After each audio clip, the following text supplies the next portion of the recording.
राधे राधे श्री हरिवंश। आप सबका फिर से स्वागत है। Welcome back to my channel.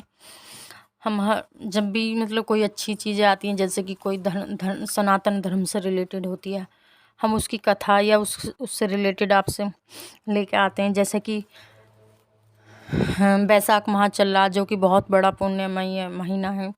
बैसाख मास में जो भी हम दान पुण्य सत्कर्म यानी कि उपवास व्रत जो भी शास्त्र ग्रंथ हम पढ़ते हैं, तो उसका कई गुना महत्व माना जाता है। तो उसी में आती है एक एकादशी का फास्ट भी आता है, जो कि बहुत एकादशी का फास्ट सब व्रतों में सबसे बड़ा माना जाता है। और जब हम एकादशी का फास्ट रखते हैं तो उसमें हम जब तक उनकी कथा नहीं सुनते तो वो आधा माना जाता है, यानी कि उसका पूरा फल हमें नहीं मिलता। इसलिए हमें किसी भी फास्ट को रखें तो उसकी कथा अवश्य सुने। और दूसरा, अब के जो एकादशी पढ़ रही है वो पढ़ रही है यानी कि 4 मई की पढ़ रही है, बैसाख की बरूथनी एकादशी है, बहुत बड़ी एकादशी है।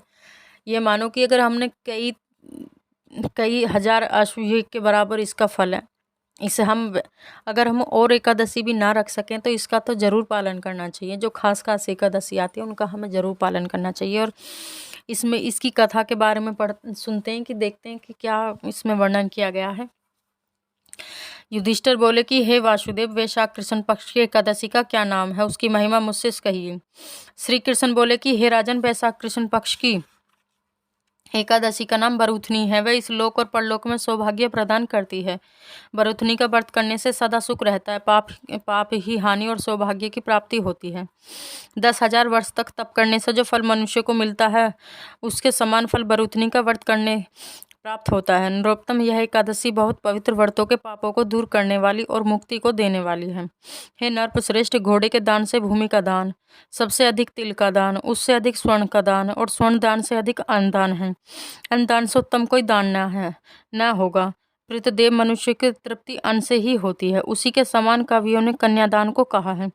भगवान ने स्वयं कहा है कि गोदान उसी के समान है और कहे हुए सब दोनों दानों से अधिक विद्यादान के फल को पाता है। पाप से मोहित होकर मनुष्य कन्या के धन से निर्वाह करते हैं।